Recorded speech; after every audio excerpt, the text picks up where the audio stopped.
India's retail deposit market currently holds over 200 lakh crore rupees, moving at a digital velocity of 13 billion real-time UPI transactions every single month.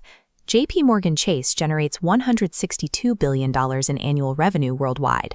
Yet, in the world's most populous and digitally active market, their retail footprint generates exactly $0. The strategy to capture this specific market is detailed in Project Uday, a comprehensive market entry blueprint authored by Yash Mahadik. For a global megabank facing intense global fintech disruption, ignoring a $3.7 trillion economy is a systemic vulnerability. This dashboard projects the 5-year mathematical endpoint of Project Uday, scaling an operation from zero to a 30,000 crore rupee annual revenue run rate. You cannot hit that figure using a single one-size-fits-all banking model. The architecture splits into a bifurcated dual-brand strategy. The Chase brand deploys to capture India's digitally native middle class, while the legacy JPMorgan brand anchors high-net-worth individuals. To understand the viability of this strategy, we have to reverse engineer the exact unit economics, regulatory paths, and product mechanics of both tiers. India's current retail banking landscape is heavily concentrated among domestic incumbents like SBI, HDFC, and Axis Bank. These institutions monetize customer inertia. They rely on opaque minimum balance penalties, aggressive cross-selling, and hidden forex markups, rather than competing on the actual quality of their user experience. This segmentation matrix maps the 4 income tiers of the Indian economy. The bottom tier, roughly 300 million rural and semi-urban adults relying on basic government schemes, is mathematically unviable for a foreign entrant requiring high margins. JPMC must surgically isolate 2 highly specific demographics, the 120 million urban salaried professionals and the 3.5 million ultra-wealthy holding over 1 crore in investable assets. The middle class demands absolute fee transparency and a frictionless digital interface, while the ultra-wealthy require sophisticated global investment access. Breaking a domestic banking oligopoly requires aggressively extracting the absolute highest margin, highest friction user bases directly from the local incumbents. The urban salaried professional currently pays an inertia tax. They deal with fragmented apps and multiple taps just to execute a basic transfer. The wedge to capture them is Chase India, an entirely zero-fee mobile banking experience wired directly into the country's native UPI rails, featuring an AI financial compass and global card access with less than a 1% forex markup. This formula breaks down the unit economics. By stacking interchange, fixed deposit spread, premium card fees, and cross-border margins, the account generates 365 rupees monthly. Subtracting the 175 rupee operating cost nets 190 rupees pure profit per user. Directly marketing to 5 million individuals to reach scale would destroy those exact margins.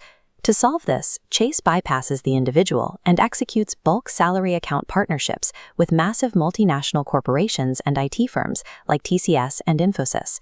When an employer shifts its payroll to Chase, every employee gets an auto-created account. The corporate paycheck becomes a self-sustaining customer acquisition engine.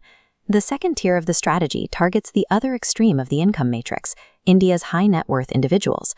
This group faces a cross-border market failure. Domestic private banks understand Indian succession law, but lack genuine access to U.S. equities and global real estate. Foreign banks offer the global balance sheet, but stumble over India's strict tax and FEMA regulations. JPMorgan Private India enters as a unified command center. It integrates JPMC's unmatched global investment platform directly with specialized domestic regulatory compliance, offering the entire world from a single institutional relationship. The profit margins here are staggering. By charging an annual AUM management fee of 0.85% on average portfolios of 5 crore rupees, along with advisory and transaction fees, the bank secures nearly 4.75 lakh rupees in profit per client every year. To seed this division, JPMC bypasses cold outreach. They leverage their existing base of 32 million global non-resident Indians. A client banking with JPM in New York refers their family's 20 crore domestic portfolio directly to the new India branch.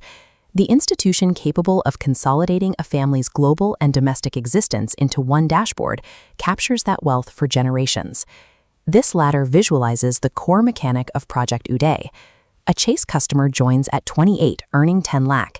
As investments compound and cross the 3 crore threshold, the system automatically triggers an invitation to JP Morgan Private. This creates a self-reinforcing lifetime value engine.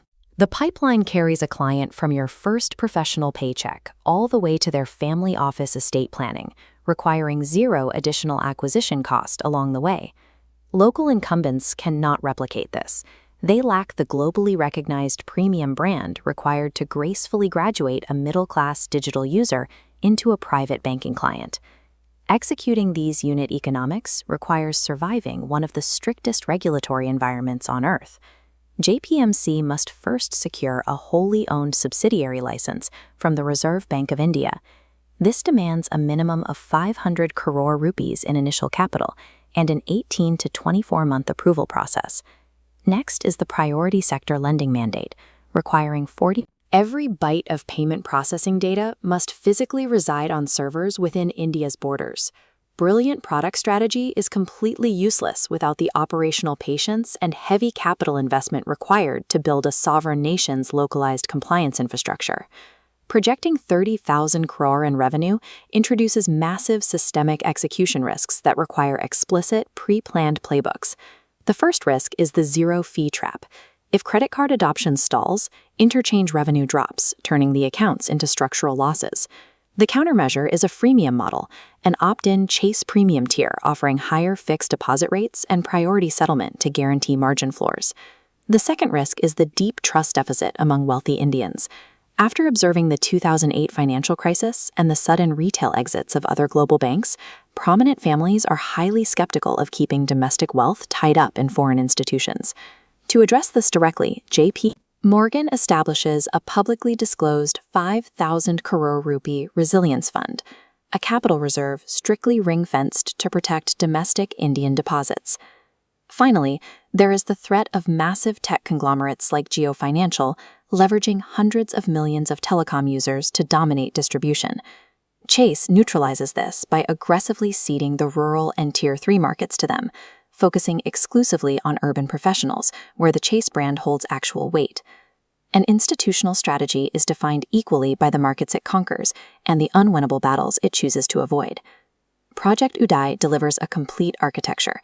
2 globally recognized consumer brands operating on a shared technical pipeline, scaling to reach 5 million middle-class professionals and 35,000 ultra-wealthy families. Within 5 years, this system manages over 2.3 lakh crore in assets and generates an annual revenue run rate exceeding 30,000 crore rupees. By executing this dual-brand blueprint, JP Morgan Chase converts a glaring gap in its portfolio into its most powerful, profitable international fortress.